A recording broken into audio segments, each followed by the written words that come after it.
الحمدللہ وکفا وسلام علی عبادہ الذین اصطفیٰ اما بعد۔ تذکرۃ المشائخ اور تذکرۃ الاکابر کا سلسلہ جاری ہے۔ آج کی اس مجلس میں مسلک اہل سنہ والجماعت احناف دیوبند کے مشہور محدث، جن کو ہمارے ماحول میں شیخ الحدیث کے نام سے جانا جاتا ہے، ان کا ذکر خیر عرض کیا جائے گا۔ شیخ الحدیث سے کون سی شخصیت مراد ہے؟ حضرت مولانا محمد زکریا کاندہلوی سہارنپوری رحمہ اللہ۔ جب بھی ہمارے ماحول میں آپ سنیں گے کہ حضرت شیخ الحدیث رحمہ اللہ نے یہ بات فرمائی اور کہی ہے، تو آپ کے ذہن میں یہ بات بیٹھنی چاہیے کہ یہاں شیخ الحدیث سے مراد مولانا محمد زکریا رحمہ اللہ کی ذات اقدس ہے۔ حضرت رحمہ اللہ کی ولادت ہوتی ہے 11 رمضان المبارک 1315 ہجری کے اندر، اور حضرت کی جو ولادت ہوئی ہے، ملک ہند کا ایک علاقہ ہے کام دہلا، اس علاقے میں حضرت کی ولادت ہوتی ہے۔ ولادت کے بعد 2.5 سال تک حضرت رحمہ اللہ اپنے والدین کے ساتھ کاندہلا میں رہتے ہیں۔ اس کے بعد انہوں نے وہاں سے خروج کیا اور وہاں سے نکلے، تعلیم و تربیت کے حوالے سے، اور علاقۂ گنگو قطب الارشاد حضرت مولانا رشید احمد گنگوہی رحمہ اللہ کی خدمت میں چلے گئے۔ سوانح نگاروں نے لکھا ہے کہ حضرت شیخ الحدیث مولانا محمد زکریا رحمہ اللہ کی جب عمر 7 سال مکمل ہوئی تو ان کے والدین نے ان کی تعلیم و تربیت کا بھرپور آغاز فرمایا، اور اس تعلیم و تربیت میں حضرت مولانا محمد زکریا رحمہ اللہ کے پہلے استاد، ان کے والد گرامی حضرت مولانا یحییٰ کاندہلوی رحمہ اللہ، جن کی وفات ہوتی ہے 1334 ہجری کے اندر۔ اور سوانح نگاران نے یہاں تک لکھا ہے کہ بلکہ حضرت مولانا محمد زکریا رحمہ اللہ نے اپنی سوانح آبیتی کے اندر اس بات کو خود بھی لکھا ہے، جب میں مشکات شریف پڑھنے چلا تو اس کا پہلا سبق جو مجھے پڑھایا گیا وہ میرے والد گرامی مولانا یحییٰ رحمہ اللہ نے، اور وہ بھی 2 رکعت نفل پڑھنے کے بعد میری سبق مشکات کا آغاز اور افتتاح کیا گیا۔ اس کے بعد حضرت مولانا محمد زکریا رحمہ اللہ نے دور حدیث کے لیے، یعنی کہ دور حدیث کے اندر جو احادیث کی امہات جیسے صحیح ستہ ہے، موطا مالک اور محمد ہے، شرح معانی الاثار ہے، شمال ترمذی وغیرہ، ان جملہ کتابوں کو پڑھنے کے لیے اپنے وقت کے محدث زمانہ، جن کو محدث سہارنپوری کے نام سے جانا جاتا ہے، اور ان کا اصل نام ہے امام العلام خلیل احمد سہارنپوری رحمہ اللہ، جنہوں نے بخاری شریف کا حاشیہ بھی لکھا ہے، اور جنہوں نے ابو داؤد کی ایک ضخیم شرح بذل المجہود کے نام سے لکھی ہے، جو آج عرب دیار کے اندر 16-18 جلدوں کے اندر دستیاب ہے عربی زبان کے اندر۔ مولانا محمد زکریا رحمہ اللہ نے دور حدیث سے جو تعلیمی فراغت پائی ہے 1335 ہجری کے اندر، تب حضرت رحمہ اللہ کی عمر شریف صرف اور صرف 20 سال تھی۔ اس کے بعد چونکہ ایک استاد کی نگاہ اپنے طلباء پہ ہوتی ہے کہ کون سا طالب علم جانشین بننے کے قابل اور لائق ہے، تو حضرت شیخ الحدیث مولانا محمد زکریا رحمہ اللہ کی بحیثیت استاذی تقرری کے لیے مظاہر علوم سہارنپور میں 1335 میں ان کو بحیثیت استاد کے مقرر کیا گیا۔ شیخ الحدیث مولانا محمد زکریا رحمہ اللہ کی قابلیت اور ان کی صلاحیت، ان کی ذکاوت اور ان کی ذہانت چونکہ بہت زیادہ اللہ کا ایک کرشمہ تھا، جس کے پیش نظر مولانا محمد زکریا رحمہ اللہ نے مظاہر علوم کے اندر اول سے لے کر اعلیٰ درجات کی سبھی کتابوں کو پڑھایا۔ لیکن حضرت رحمہ اللہ آبیتی کے اندر خود فرماتے ہیں، میری ہر وقت یہی اللہ سے دعا رہا کرتی تھی کہ میری پوری زندگی علم حدیث کی خدمت میں صرف ہو جائے۔ اسی دعا کی قبولیت کا اثر ہے کہ حضرت رحمہ اللہ نے تقریباً اپنی عمر کے 50-60 سال تک وہ علم حدیث کو پڑھتے رہے، پڑھاتے رہے، لکھتے رہے اور دکھاتے رہے۔ تو حضرت رحمہ اللہ مظاہر علوم کے بڑے اعلیٰ اور معیاری علماء اور محدثین میں شمار ہوتے تھے۔ ان کے استاد حدیث اصل میں محدث سہارنپوری مولانا خلیل احمد رحمہ اللہ، جو مزار بقی جنت البقی کے اندر جن کی تدفین ہوئی ہے اور ان کی قبر وہیں پہ ہے، وہ استاد محترم ہوتے ہیں شیخ الحدیث مولانا محمد زکریا رحمہ اللہ کے۔ استاد محترم نے ہی اپنے اس شاگرد رشید شیخ الحدیث مولانا محمد زکریا علیہ رحمہ کو شیخ الحدیث کا لقب اور خطاب دیا ہے۔ یہاں تو ہمارے ماحول میں کوئی شخص بخاری عرصے دراز تک پڑھاتا رہے تب جا کے اس کو شیخ الحدیث کا لقب دیا جاتا ہے، لیکن محدث سہارنپوری کی نگاہ فراست، ان کی وسعت ظرفی کہ انہوں نے اپنے اس شاگرد رشید مولانا محمد زکریا رحمہ اللہ کے اندر ایسے کچھ جواہر اور ایسے کچھ آثار کو محسوس کیا جن آثار کے پیش نظر استاد نے اپنے اس طالب علم کو شیخ الحدیث کا لقب اور خطاب خود بخود دیا، اور تب جو ہے 1344 سن ہجری چل رہی تھی۔ مورخین نے لکھا 1402 ہجری کی بات ہے، یعنی کہ 1989 میں بروز پیر رات کے 5:40 میں حضرت شیخ الحدیث مولانا محمد زکریا رحمہ اللہ کی وفات ہوتی ہے، لیکن یہ وفات برصغیر کے اندر نہیں، عجم دنیا میں نہیں، ان کی وفات 87 سال کی عمر میں ہوتی ہے مدینہ منورہ کے اندر۔ لیکن حضرت شیخ الحدیث رحمہ اللہ کو عرب دنیا جانتی تھی، علم حدیث کا انہوں نے لوحہ منوایا تھا، عرب دنیا کے بڑے شیوخ ان سے علم حدیث کی روایات نقل کرتے تھے اور ان کی سند حدیث کی اجازت حاصل کرتے تھے۔ حضرت شیخ الحدیث رحمہ اللہ نے اپنی زندگی میں وصیت کر رکھی تھی کہ میری تدفین مزار بقیع کے اندر ہو جائے، اور جہاں پر حضرات اہل بیت رضی اللہ عنہم اجمعین کے مبارک مراقد اور قبور ہے، ان کی جوار میں اور اپنے محدث اور استاد محدث خلیل احمد سہارنپوری رحمہ اللہ ان کے قرب جوار میں ان کی قبر بنائی جائے۔ اس وصیت پر عمل کرتے ہوئے ان کی قبر مبارک جنت البقیع کے اندر حضرات اہل بیت کے احاطے میں اور اپنے استاد خلیل احمد سہارنپوری محدث سہارنپوری رحمہ اللہ کے قرب جوار میں ان کی قبر بنائی گئی، اور ان کی جنازے کی سعادت حاصل کرنے والے جس شیخ نے حرم مدینہ کے جس امام نے حضرت مولانا محمد زکریا رحمہ اللہ کا نماز جنازہ پڑھایا، تاریخ نے ان کا نام گرامی امام حرم شیخ عبداللہ زاہم رحمہ اللہ کا بیان کیا ہے۔ یہ ہے حضرت شیخ الحدیث مولانا محمد زکریا رحمہ اللہ کی زندگی کے مختصر سے گوشے۔ اللہ حضرت کے درجات کو بلند و بالا فرمائے، اور ان کے جو علمی جانشین ہیں اللہ ان کی ایمان، ان کی عمر، ان کی صحت اور ان کی علمی لیاقت کو ہر اعتبار سے قائم اور دائم رکھے۔ دوسری بات، حضرت شیخ الحدیث مولانا محمد زکریا رحمہ اللہ کی جو علمی خدمات ہے، ایک تو وہ سلسلہ جو درس و تدریس کا سلسلہ رہا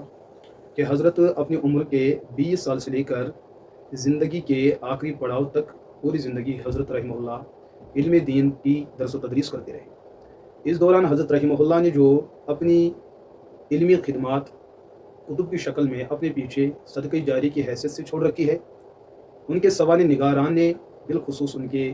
خاندان کے چشم و چراغ نے اس بات کا اعتراف کیا ہے کہ حضرت رحمہ اللہ کی جملہ کتب جو ہیں ان کی تعداد 103 ہے، جن میں کچھ کتابیں بڑی ضخیم ہیں اور کچھ درمیانہ اور کچھ رسائل اور جرائد کی شکل۔ ان میں سے سب سے بڑی کتاب جو ہے، جو کہ اصل میں کتاب ہے محدث سہارنپوری مولانا خلیل احمد رحمہ اللہ کی، کتاب کا نام ہے بذل المجہود، یہ ہے سنن ابی داؤد کی شرح۔ حضرت رحمہ اللہ کی جب تقرری ہوتی ہے دور حدیث کے سال میں، چونکہ ان کے استاد گرامی نے اپنے اس لائق طالب علم کے اندر کچھ صلاحیتوں کو دیکھا تھا، جس وجہ سے استاد نے اپنے اس طالب علم مولانا شیخ زکریا رحمہ اللہ کو دور حدیث کے سال ہی اپنی اس کتاب بذل المجہود کی تحریر اور تصویر کے کام پہ لگا دیا۔ بلکہ حضرت رحمہ اللہ خود بھی فرمایا کرتے تھے، اگر یہ بذل المجہود منظر عام پہ آئی، اس میں جو کردار شیخ الحدیث مولانا محمد زکریا رحمہ اللہ کا رہا، وہی اصل اس کا وہ کردار ہے کہ جس کی پیش نظر آج یہ کتاب مشرق و مغرب، شمال و جنوب مختلف ممالک کے اندر علماء کے ہاتھوں میں پہنچ چکی ہے۔ اور یہ کتاب جو ہے بذل المجہود عربی زبان میں ابو داؤد کی جامع ترین شرح ہے۔ دوسری ایک کتاب جو حضرت شیخ الحدیث مولانا محمد زکریا رحمہ اللہ نے لکھی ہے، اس کتاب کا نام ہے اوجز المسالک الی موطا مالک۔ حضرت امام مالک رحمہ اللہ کی جو حدیث کی کتاب ہے موطا مالک، اس کی آج تک جتنی بھی شروحات لکھی گئی ہے، ان تمام شروحات میں سب سے جامع اور سب سے معنی اور سب سے مکمل اور اکمل شرح اگر لکھی گئی ہے، وہ ہے شیخ الحدیث مولانا محمد زکریا رحمہ اللہ کی اوجز المسالک۔ اور یہ وہ کتاب ہے جس کے لکھنے میں حضرت رحمہ اللہ نے اپنی زندگی کے 30 سال جو ہے صرف کیے، کیونکہ ان 30 سالوں میں اور بھی کتابت کا سلسلہ رہا، بذل المجہود کا معاملہ رہا، بخاری کی شرح اور حاشیہ کا مسئلہ رہا، ترمذی کی شرح اور حاشیہ کا مسئلہ رہا، اسی طریقے سے مسلم کے بارے میں بھی یہ باتیں آتی ہیں، یا دیگر کتابیں بھی حضرت رحمہ اللہ کے زیر کتابت اور زیر تحریر اور تصنیف ہوئے۔ لیکن اس کتاب پر حضرت رحمہ اللہ نے اور بھی زیادہ محنت فرمائی، بلکہ خود اپنی سوانح میں لکھتے ہیں 1345 سے لے کر 1375 تک یکم ربیع الاول 1345 سے لے کر 28 ذوالحجہ 1375 تک اوجز المسالک کو لکھتا رہا۔ اس کتاب کے بارے میں عرب دنیا کے ایک سید علوی مالکی، ایک بہت بڑے مالکی عالم ہوا کرتے تھے، جن کے بارے میں سید سلمان ندوی رحمہ اللہ فرمایا کرتے تھے کہ عرب دنیا میں بڑے مضبوط قسم کے عالم تھے، نوجوان عالم تھے۔ وہ اکثر اس کتاب کے بارے میں فرمایا کرتے تھے کہ مالکی علماء نے فقہ مالکی کے بارے میں جو مسائل کو جمع کیا ہے، حضرت شیخ زکریا علیہ الرحمہ نے فقہ مالکیہ کو اس طریقے سے ترتیب دیا ہے کہ میں یہ سمجھ نہیں پا رہا تھا کہ اس کتاب کے لکھنے والے کوئی حنفی عالم ہو سکتے ہیں۔ مجھے پورا یقین تھا یہ کوئی مالکی عالم ہے، لیکن بعد میں پتہ چلا کہ یہ حنفی عالم ہے۔ لیکن انہوں نے جس وسعت اور وسعت ظرفی کے ساتھ اس اپنی کتاب کے اندر فقہ مالکی کے جملہ مسائل اور دلائل کو جمع کیا ہے، اس طریقے سے اتنا بڑا کام مالکی علماء میں سے آج تک کوئی نہ کر سکا۔ تیسری کتاب ہے لامع الداری علی جامع البخاری۔ یہ کتاب ہے حضرت شیخ الحدیث مولانا محمد زکریا کے والد گرامی مولانا یحییٰ کاندھلوی علیہ الرحمہ کی وہ ترتیب دی ہوئی وہ کتابیں جو وہ حضرت قطب الارشاد مولانا رشید احمد گنگوہی علیہ الرحمہ سے چونکہ بخاری پڑھ رہے تھے، حضرت گنگوہی جو بخاری کے درمیان درس فرمایا کرتے تھے، اسی درس کو شیخ الحدیث کے والد گرامی لکھا کرتے تھے۔ تو شیخ الحدیث رحمہ اللہ نے اپنے والد سے یہ نوٹ لے کر بخاری شریف پر جو حاشیہ اور شرح کا کام کیا ہے، اس میں اپنے والد گرامی کی ان نوٹوں کو بھی جمع کیا، حضرت گنگوہی کے ان افادات کو جمع کیا اور اس پر مزید کام کیا، اور آج یہ کتاب بھی مارکیٹ کے اندر تقریباً 2-3 جلدوں کے اندر دستیاب ہے۔ اس کے علاوہ 5ویں کتاب ہے الابواب و تراجم۔ یہ 6 جلدوں کے اندر ہے اور بیروت میں تقریباً 5-10 جلدوں میں یہ کتاب چھپ چکی ہے، 8-10 جلدوں میں چھپ چکی ہے، عربی زبان میں ہے۔ امام بخاری علیہ رحمہ ان کی جو بخاری شریف ہے، بخاری کے ہر حدیث کے اوپر جو عنوان اور چپٹر ہوتا ہے انہیں کو تراجم اور انہیں کو ابواب کہتے ہیں۔ امام بخاری علیہ رحمہ کی یہ ابواب جو ہے علم حدیث کے اندر ایک بہت بڑی حیثیت اور ایک اعلیٰ مقام پر فائز ہے۔ ان عناوین کو حل کرنے کے لیے کہ اوپر کے چیپٹر اور نیچے حدیث کے اندر آپس میں جوڑ کیا بنتا ہے، اس جوڑ کو بیان کرنے کے لیے بڑے بڑے محدثین نے قلم اٹھائے۔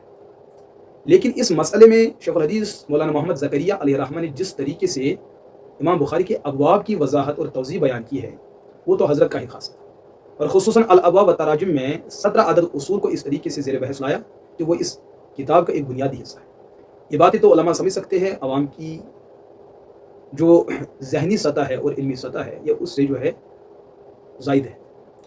اور 6ٹھی کتاب ہے الکوکب الدری، یہ ہے جامع ترمذی۔ حضرت مولانا رشید احمد گنگوہی رحمہ اللہ جو ترمذی شریف پڑھایا کرتے تھے، اور شیخ الحدیث کے والد گرامی مولانا یحییٰ علیہ رحمہ حضرت گنگوہی علیہ رحمہ کے دروس کو عربی میں جمع کر رہے تھے۔ انہی عربی نوٹس پر حضرت شیخ الحدیث مولانا محمد زکریا علیہ رحمہ نے ایک شرح کا انتظام کیا، بڑی وضاحت کے ساتھ علماء کے مسائل اور دلائل کو تفصیل کے ساتھ بیان کیا، چاروں مسلک کے مجتہدین فقہا کے دلائل اور مسائل کو بیان کیا۔ یہ کتاب بھی تقریباً 2-4 جلدوں میں چھپ چکی ہے، عربی زبان میں ہے اور ترمذی کی بڑی مضبوط شرح ہے۔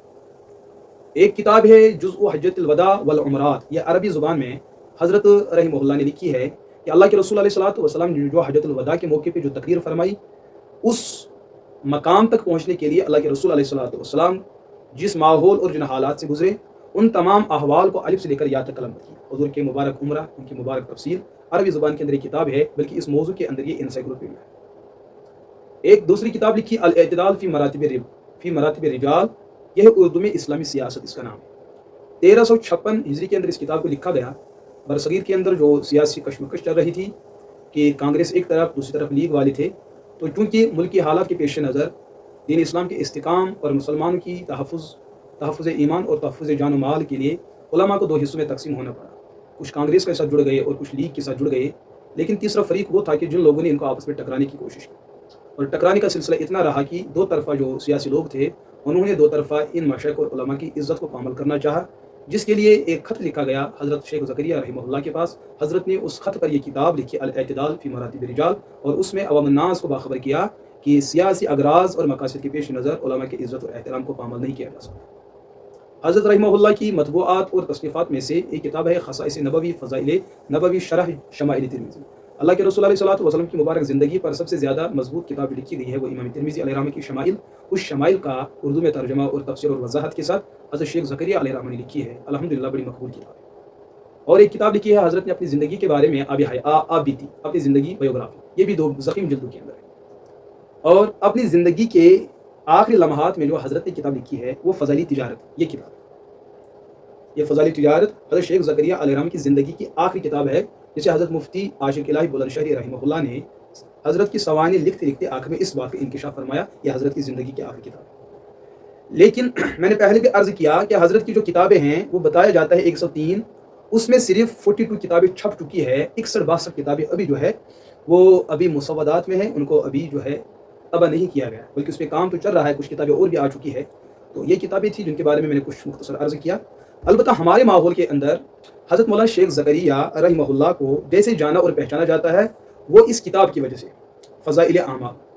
اور یہ فضائل اعمال جو کتاب ہے یہ 2 جلدوں پر مشتمل ہے، اور ان 2 جلدوں کے اندر تقریباً 9 کتابیں موجود ہیں جو مستقلاً الگ الگ کتاب ہیں۔ پہلی کتاب جو ہے فضائل رمضان ہے، فضائل تبلیغ ہے، حکایات صحابہ ہے، فضائل ذکر ہے، فضائل درود ہے، فضائل قرآن مجید ہے، فضائل نماز ہے، فضائل حج ہے، فضائل صدقات ہے۔ یہ اصل میں یہ 2 کتابیں جو ہیں فضائل اعمال، ان دونوں کتب کے اندر 9 کتابیں موجود ہیں، اور ہمارے ماحول میں شیخ رحمہ اللہ کو ان کتابوں سے جانا جاتا ہے۔ حالانکہ یہ کتابیں جو ہے حضرت رحمہ اللہ نے عوام کی رعایت کرتے ہوئے ان کتابوں کو ترتیب دیا ہے، ورنہ حضرت کا جو علمی لیول تھا وہ عرب دنیا کے مشائخ سے پوچھا جائے کہ حضرت کا علمی لیول کیا تھا، علم حدیث میں ان کی حیثیت، ان کا مقام اور مرتبہ کیا تھا، فن حدیث میں ان کی مہارت، اسی طریقے سے رجال اور روات پر ان کی نظر اور گرفت۔ حضرت رحمہ اللہ بیک وقت ایک جامع چلتے پھرتے ایک دینی کتب خانہ تھی، جس میں ہر ایک عنوان کا مسئلہ موجود تھا، اور ہر عنوان کی دلیل اور اس پہ نظریات، اس پہ تحفظات، وہ سب کچھ بیک وقت حضرت رحمہ اللہ کی زندگی میں موجود ہے۔ علم تفسیر پہ انہوں نے لکھا ہے، بلکہ حضرت بلند شاہی رحمہ اللہ نے حضرت کی تفسیر پر بھی ایک کتاب کا حوالہ دیا ہے، اور اسی طریقے سے احکام القرآن للجساس جو ہے اس پر حضرت رحمہ اللہ کے حاشیہ، اس کے بارے میں بھی بہت ساری کتابوں کے بارے میں انہوں نے تعارف دیا ہے۔ آج کی مجلس میں اتنی سی کتابوں کا مختصر تعارف ہے، لیکن آخر میں پھر بھی عرض کروں کہ اس کتاب کو لے کر حضرت شیخ کو جانا جاتا ہے عوامی ماحول کی۔ یہ کتاب وہ ہے تقریباً 40-45 زبانوں کے اندر اس کتاب کے تراجم ہو چکے ہیں، عربی میں بھی ہو چکے ہیں، ہر زبان تقریباً 35-45 زبان کے اندر۔ یہ اس بات کی واضح دلیل ہے، اس کتاب کو پڑھنے والے عالم دنیا کے تمام مسالک اور تمام مناہج سے تعلق رکھنے والے علماء اور عوام الناس اس کتاب کو پڑھتی ہے اور اس کتاب سے فیض حاصل کرتی ہے۔ بلکہ جن لوگوں نے اس کتاب کے بارے میں بہت کچھ بولا اور لکھا ہے، گرچہ وہ لوگ اس کتاب کو ماننے کے لیے تیار نہ تھے، لیکن یہ بات وہ بھی کہنے پہ مجبور ہو گئے، اس کتاب نے عالم دنیا کے اندر ایک خاموش انقلاب برپا کیا ہے۔ اس کتاب کا نام ہے فضائل اعمال، اور پہلے دور میں اس کا نام ہوتا تھا تبلیغی نصاب۔ اس کتاب کو لے کر حضرت شیخ اور اس کتاب پر بہت زیادہ اعتراض کیے جاتے ہیں۔ اللہ نے زندگی رکھی کہ اس کتاب پر آج تک جو اور جملہ اعتراضات کو آپ کی خدمت میں عرض کیا جائے گا، اور ان اعتراضات کو قرآن و سنت، مشائخ امت، محدثین، فقہا، مفسرین، متکلمین، صوفیاء، ان کے مدون شدہ اصول اور قواعد کی روشنی میں اس کتاب کا دفاع کیا جائے گا۔ مقصد یہ نہیں کہ یہ ہمارے شیخ کی کتاب ہے، بلکہ جہاں ایک مقصد یہ ہے کہ ہمارے علم حدیث اور فن حدیث میں شیخ رحمہ اللہ کا نام آ جاتا ہے، وہاں چونکہ حضرت رحمہ اللہ ایک عالمگیر اور عبقری شخصیت ہے، ہر مسلک اور ہر جماعت کے علماء نے ان کا خراج تحسین پیش کیا ہے، تو جس کے پیش نظر اس کتاب کو پڑھ کر ہزاروں بے دین سے جڑ گئے، اس کتاب کو پڑھ کر ہزاروں لاکھوں بے نمازی بن گئے، اس کتاب کو پڑھ کر جو لوگ زکوٰۃ دینے والے نہ تھے، اس کتاب کو پڑھ کر وہ دوسروں کو زکوٰۃ کی دعوت دینے والے ہو گئے، جو دین کے بڑے بڑے شعبجات کا انکار کر رہے تھے، اس کتاب کے ساتھ جڑ کر ان کی زندگی کے اندر جو خاموش انقلاب برپا ہوا۔ تو یہ صرف اس کتاب کا دفاع نہیں، امت مسلمہ کے ان تمام دھڑکتے دلوں کا تحفظ اور دفاع ہے جن کو آج خناسیت کے دور میں ان کے ایمان میں وساوس اور ان کے ذہنوں میں تشویشات کو پیدا کیا جاتا ہے کہ آپ جس کتاب کو پڑھ کر اس کی جو تعریفیں کرتے ہیں، اس کتاب کی حقیقت وہ نہیں، بلکہ اس کی حقیقت کچھ الگ ہے۔ جہاں وہ دفاع اس کتاب کا ہوگا، شیخ کا دفاع ہوگا، ساتھ میں امت مسلمہ کے ان ثبوتوں کا دفاع اور تحفظ ہوگا جو اس کتاب کی وجہ سے آج اسلام پر قائم اور دائم ہے، کیونکہ یہ اس کتاب کی کرامت نہیں، یہ معجزہ ہے محمد عربی علیہ الصلوۃ والسلام کی ذات اقدس کا۔ اس میں قرآن کی آیات بینات، اس میں احادیث مبارکہ، اس میں جس قسم کے واقعات کو بیان کیا گیا ہے، شیخ رحمہ اللہ نے ان واقعات کا مصدر بھی بیان کیا کہ میں نے واقعہ کہاں سے ذکر کیا اور کس کتاب سے میں نے اس کو لایا ہے۔ لیکن آج بدقسمتی کی بات ہے، شیخ اور اس کتاب پر اپنی ضد اور بڑاس نکالنے کے لیے شیخ پر فتویٰ سنایا جاتا، لیکن جن اصل کتابوں میں وہ واقعات موجود ہے، ان کے مصنفین اور ان کتابوں کے بارے میں ذرہ برابر بھی زبان پہ حرف نہیں لایا جاتا۔ یہ اس بات کی واضح دلیل ہے کہ یہ ایک باثمر درخت ہے، اس کے اندر قسم قسم کے میوے ہیں، اور چور لٹیرے اور ڈاکوں وہ خزانہ لوٹنے کے لیے میدان عمل میں آ جاتے ہیں۔ ان کی تیر و تلوار اور ترکش ہر اس درخت پہ لگنے ہیں جس درخت پہ کوئی میوہ لگا ہوا ہے، بغیر میوہ کوئی درخت ہو اس پہ پتھر نہیں لگتے۔ ہاں تثمرو ولا ترمى الاشجار الا باثمارها، نہیں کوئی درخت اس پہ ڈنڈا اور اسی طریقے سے پتھر پھینکا جاتا ہے مگر یہ کہ اس پہ کوئی میوہ لگا ہوا ہو۔ الحمدللہ، اگر اللہ نے زندگی رکھی، آئندہ مجالس کے اندر فضائل اعمال، اس کی حقانیت اغیار کے سامنے، اس پر آج تک جو بھی کوئی اعتراض کیا گیا اس اعتراض کو قرآن و سنت کی روشنی میں آپ کی خدمت میں عرض کیا جائے۔ اس کے بعد آپ مطمئن ہو جائے تو الحمدللہ، آپ ضد اور اناد کی وجہ سے انکار پہ اڑے رہے تو ہمارا ایمان اور یقین اللہ کے بنائے ہوئے جنت اور اللہ کے پیدا کیے ہوئے جہنم دونوں چیزوں پر ہے۔ محبت ہو، عقیدت ہو، احترام ہو اور اتباع دین ہو تو اس کے لیے تو کامیابی کا ٹھکانہ، جس کے اندر ضد اور بغض اور اناد اور کم ظرفی اور کم عقلی اور کج فہمی، جس وجہ سے اس کتاب کے اقتباسات کا انکار کیا جاتا ہے، جو کہ حقیقت کے اندر قرآن و سنت، جملہ احادیث، جملہ کتب مطبوعہ متداولہ کا انکار ہے، کیونکہ اس کتاب کے جو بھی واقعات تھے وہ اسلاف نے اپنی کتابوں کے اندر ان کو صحت کے ساتھ بیان کیا ہے۔ اللہ ہم سب کو حق کہنے کی توفیق عطا فرمائے، حق پر عمل کرنے کی توفیق عطا فرمائے۔